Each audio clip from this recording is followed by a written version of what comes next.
but here's my 200, guys. Now, one other thing that can cause, why's the hood up? One other thing could cause, a lot of things can cause no crank. There you go. So what needs to happen is you need to diagnose the car. Simple as that, guys. All right, so let's see what we got going on, guys. All right, let's take one key. I got electric. Yep. Wow. Absolutely nothing. And I can feel the key cylinder making, the turn to close the contacts. Okay, guys, one or two things I will have to do. I'm going to start with a skim test, a key test. I need to make sure, guys, y'all understand how starter relay work. That's why I typically do all my no crank diagnostics. Okay, there's no need to do no start diagnostic at the starter relay because your car is cranking over. There's no need to do a no start diagnostic at the starter relay. Okay, but however, you can do a no crank diagnostic at the starter relay. Okay, remember, guys, typical ISO relay, pin 30 is likely powered by a fuse. Pin 86 is likely powered by this. When I turn this, 12 volts should be on pin 86, 12 volts, 12 volts, 12 volts. Pin 85 likely a ground signal from the PCM, okay, which you must have in order to start. And of course, 87 goes to the load, which in this case, the starter. Now, I've always had problems with pin 85. All right, that is the ground signal from the PCM. But guys, there's some input even that PCM is looking for to allow that ground signal to get to the starter relay. Let's go over a few inputs such as this, your gear selector. It has to see that the car is either in park or neutral. Guys, that is a safety mechanism in place to prevent you from cranking the car in the event you're not in park or neutral. There's no reason you should be cranking the car in reverse or drive. You could potentially move. The transmission could engage, and that could make for a catastrophic injury. So you don't want that. That was put in place for safety. So that PCM is going to trying to look and find out what gear it's in. That's why, guys, a lot of times you can have a no crank because your shifter outside of the transmission. Your gear can be in park, but your shifter could be popped off and it's still stuck in drive.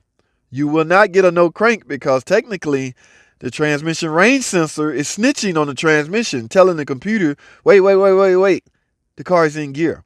Even though you physically in park or neutral because the shifter cable is off. Okay, so yes, I'm getting off the deep end right now. But that's one of the inputs that will allow that ground to make it to pin 85 of the starter relay. Another is actually this, guys. The security system, the key, the skim module. Okay, now there's a module in here called a skim module, screen module, WCM module. There's different names for it. There's a chip inside this key, guys. What's trying to happen for security purposes, this chip in this key has to match the chip in the module. That's the only way the contacts will close and allow that ground signal to make it to the PCM to allow cranking. Guys, are you following me? Because this could be a long technical process. But yes, that could be a reason why you're not cranky. All right. However, I have a way to check this with the scan tool that we use. Now, you, on the other hand, may not. That's why I hate when I get questions. I don't hate it, but I get questions. My car won't crank. Do you know why? There's a lot of reasons your car could not be cranking. All right. And if you don't have a scan tool that can look at input, well, here's what I'm going to have to do. Grab my scan tool, and I won't be able to film this because in this case, I'm out. My scan tool will be converted to my cell phone. So I will need that to do what I need to do. So guys, but I'll explain to you what I'm about to do. I'm about to pull up the skim module. I'm about to look at input data. What I'm looking for is a signal from the key to the computer.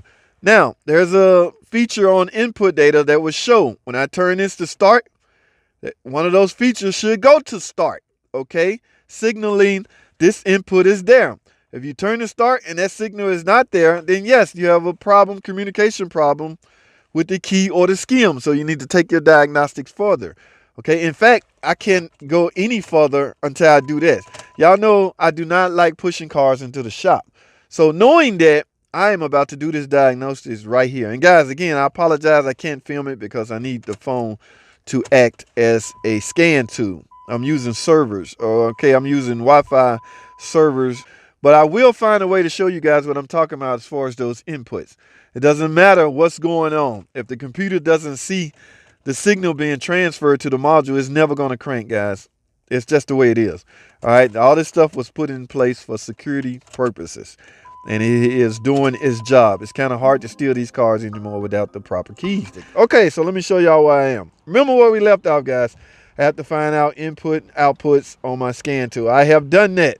All right. Now, I've also been led to gain access to the skim module. You know, skim module is housed somewhere around the key cylinder, in this case right up in here behind this panel. But guys, in the process of removing the lower panel, guess what I find? Let me go and show y'all.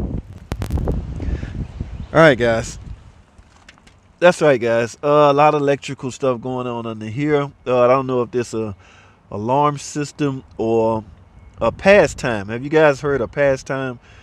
That would give off a little noise, though. I'm not hearing that. Y'all know what I'm talking about? Some of you guys, Tom, know what I'm talking about. Pastime. That is a feature some car lots put in place to basically have total control of the car. They can shut the car down in the event you late on your car payment. But we won't get into that on this video. All right, so yes, after seeing this, guys, yes, there is likely some open circuitry going on somewhere. Now, because these two wires, one is pink and one is red, and it's likely tied in, spliced into the ignition connector, ignition switch connector, which it is. I can see it right here. One would think I can just jump this off to this and close the circuit and try to start it, but I don't want to do that, guys. I don't know if these are live circuits or not, guys. But however, I had the bright idea. Let's go out under the hood and gain access to the starter relay. Y'all remember we talked about the starter relay in part 1? Well, that's where it would come in handy at right now. Okay, so I can see if I'm actually getting the 12-volt signal from the ignition switch when I turn it to crank position. All right, somebody got it spliced. This little box right here, likely the module. I don't know what kind of, this is not my car. I don't know what's installed, but it's obviously interrupting the starting or the cranking situation. Okay, so guys, let's go under the hood. Let's take a look at this starter relay. If it even had one, I don't know. I can't keep up with this stuff, guys. I don't know what years did away with starter relays. Some of them, the starter output is done by a controller. Oh man, this car has a tipper, guys. So, oh yes, this car has a tipper. All right, here's a, yeah, out of all these relays, guys, I don't know if one is the starter relay, but from my memory bank, there's no relays in the tipper. The starter relay output, I think, is controlled by the tipper. But JT, stop thinking and stop guessing, and let's hightail it to a computer or a book and find out why. Because I don't know if one of these is a starter relay. There's no way I can know this by heart or keep this in my memory bank, guys. So your next step you should be doing. That's right, guys. Let's get to a computer. Stay tuned. Let's get it. All right, guys. Welcome back. I have the diagram pulled up, guys. And just like I figured, as you can see, this is a diagram, guys. This long box right here represents a TIPM, totally integrated power module. And guys, look what it says in here. Starter relay output. Okay, I hope y'all can see that. But that relay output, guys, is going straight. This box right here, as you can see, the name implies starter, guys. So the relay output from the TIPM goes directly to the starter. In other words, there is no starter relay.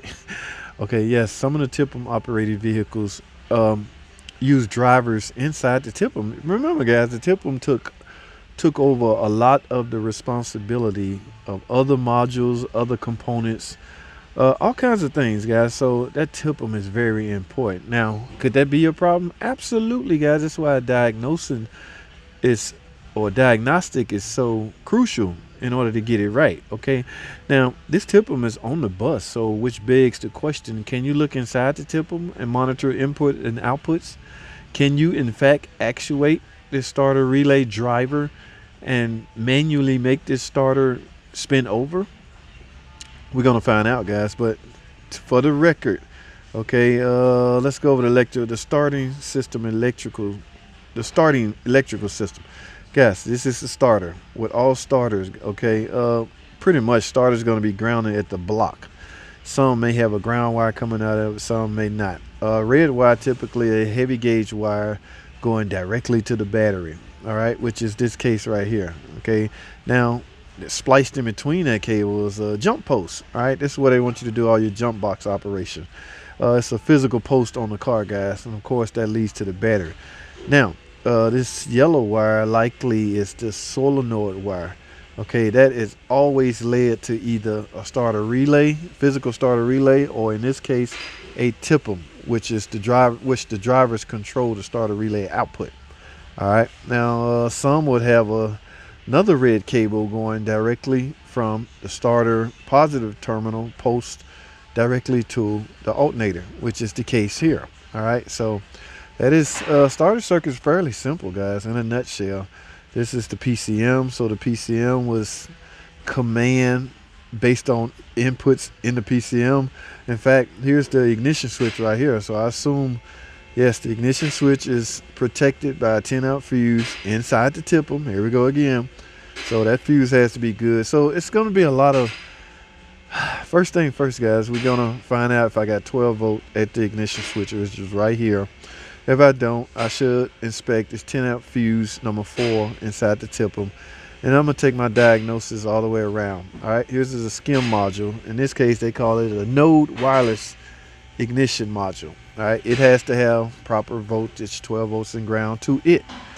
All right, so we got a lot of diagnostics to do, guys. So we're going to dissect all of this. Remember, you will not get a crank at all if the inputs inside the PCM are not sufficient to allow output to leave the TIPM or to leave the PCM and go to the TIPM, which will, the TIPM is responsible for supplying the output to the actual starter. All right, guys. So, but I can't do all this outside, guys. So I really have no choice. I have to get the car pushed inside the shop. All right, that is too much diagnosing to do outside. Y'all know how much I hate trying to push a car up that hill into the shop. So let me go find some help. We're gonna get this car pulled in, guys. Stay tuned. I'll be right back. All right, guys, as you can see, I had no choice. We're pushing it in. Got my old school buddy back there helping me. Oh man, I did everything possible to where I wouldn't have to push it in, but I had no choice, so we had to push it in. All right, guys, I have to finish my diagnostics inside the shop, which is where it's supposed to be done anyway. So stay tuned.